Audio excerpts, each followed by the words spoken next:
What is crypto bridging? Crypto bridging is the process of transferring your assets from one blockchain to a different blockchain. Blockchains like Ethereum, Solana, Bitcoin, the Binance Smart Chain, they all operate independently from each other. So you can't just send your tokens directly between them. You need to bridge them. And bridging is giving you access to another blockchain's ecosystem, so to say, by moving your assets over.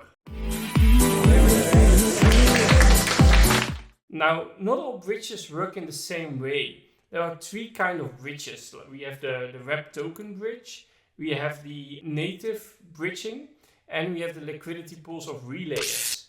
Now, the first two are the most common. So, wrapped tokens, how does that work? Let's say you have ETH on Ethereum blockchain and you want to make use of some of the features on the Binance Smart Chain. Then you go to a bridge, you take your ETH, you put them on the bridge basically, and on the other end of the bridge, you get a wrapped version of your ETH called WETH. And these wrapped tokens still represent the same ETH that you had on the Ethereum blockchain, but are now on the Binance Smart Chain. And then you can just use them and you can bridge back. So what happens on the background is that your tokens, your ETH on the target chain, get locked into a smart contract, and on the other side you get a wrapped version of your ETH, and your original ETH is unlocked from the smart contract once you bridge back. So that's the version of the wrapped tokens. Then we also have the native bridge token, and that applies to tokens, for example, a vendor that lives on multiple chains. And that means that every chain probably has its own smart contract, and you burn your tokens on one chain, on the source chain, and then by bridging them, they are minted on the new chain where you wanted to bridge them to. So that's how you swap value from one chain to another chain, how you transfer that value. Note that in this example, the tokens that you held are never ever actually physically transferred or anything. It's always a representation on the other chain, or it's the same token basically minted on the new chain. Then you have the third strategy, which is using liquidity pools and relayers, but that's less common, I think. And then intermediaries are responsible for holding the tokens in liquidity pools and releasing them to you on the new chain. So why do we need to bridge tokens, or why would we want to bridge tokens? I think the most important reason is that it can give you access to other features of an ecosystem on another blockchain. So for example, let's say we have our ETH again, and we see some really juicy APY on a liquidity pool on the Binance Smart Chain for the wrapped version of ETH. Then we can use the value of our ETH, use it in the Binance Smart Chain ecosystem to get a juicy APY or APR. An opportunity that might not be available on the native Ethereum chain. Another possibility is cost and speed. For example, you see some protocols, and we also know, for example, that Bitcoin isn't really well known or suitable to do millions of transactions at a low cost, but other chains are. So when you have a project like Render, and I think that's a perfect example, they are now moving to their own native chain. The same for Router Protocol. They are moving to their own chain because they see certain cost and performance benefits of being on their own chain and being able to grow their ecosystem. So, like I said, Router and Render are two of those examples. Let's dive right in. I have some Route and Render, and this is our Router Protocol. You already see that CoinGecko says old. And it's important to know that, how do you know you need to bridge your tokens? Well, 9 out of 10, when you are holding your tokens on something like a centralized exchange like Kraken, Binance, Bitfavo, Qcoin, they usually bridge for you if a new token is released. But sometimes you just need to do it yourself. And the cases I'm now talking about is, for example, Router, when they're really replacing the token and then migrating the tokens to their own chain. So that's a little bit different maybe from the use case I was explaining, that you need to bridge when you want to use certain functionality that's only available on another chain. But this is also a perfect way when you need to bridge if a protocol is getting upgraded to their own chain. So how do you know that you need to do this? usually you get it through the socials, and that's why it's important that you at least keep an eye on the tokens that you hold in your portfolio, or stay active in a community like TRI, where we discuss this kind of stuff. So here you see that on X there was a tweet from Router Protocol where they announced that Route will be migrated and bridged, and you could start doing that. Now let's see for Render.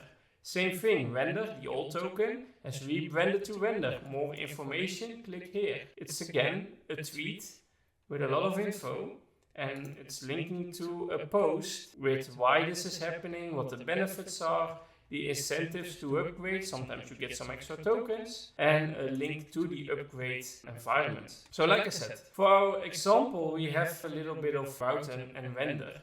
Let's go to the Route Hub, Route Protocol. And here you can see migrate and bridge. So we have a token bridge assistant if you really want to move over to the token ecosystem, or if you still need to migrate your tokens. I'm in favor of bridging and being on the native chain when possible. So let's see, our tokens are on Ethereum. We are going to connect our wallet. This is a browser wallet. We're using MetaMask for our Ethereum. So I'm connecting my MetaMask. You can see that the site is now trying to read out how much route we have. Let's see if the address is correct. AC. Yeah, that seems fine. There we go. So let's go to this page. And we're going to migrate our tokens. I'm going to connect our wallet. Oh, we're already connected. I'm going to move to Ethereum because that's where all tokens are. Choose Max, approve the transaction. Waiting for a pop-up on my side. Now MetaMask's pops up and it's asking me to change the spending cap. I'm signing the message. The transaction is being sent to the blockchain. We're just basically patiently waiting, we're not refreshing. And now we're initiating our migration. And pending transaction, it pops up. Click confirm, there we go. So we've now migrated, and now we can bridge our tokens. So let's see, we are on the Ethereum chain. Might take some time. Oh, it's still pending it seems. So we still need to wait a little bit longer. Now I do want to refresh. At least we can see we don't have any old tokens left. Here we go, our new tokens. Let's bridge it to the native route chain. Approve the transaction, set the spending cap to the maximum in this case, signing the transaction. Transaction is being approved and signed as we speak, and we're going to initiate the bridging itself. Another final transaction, and then we should be good to go.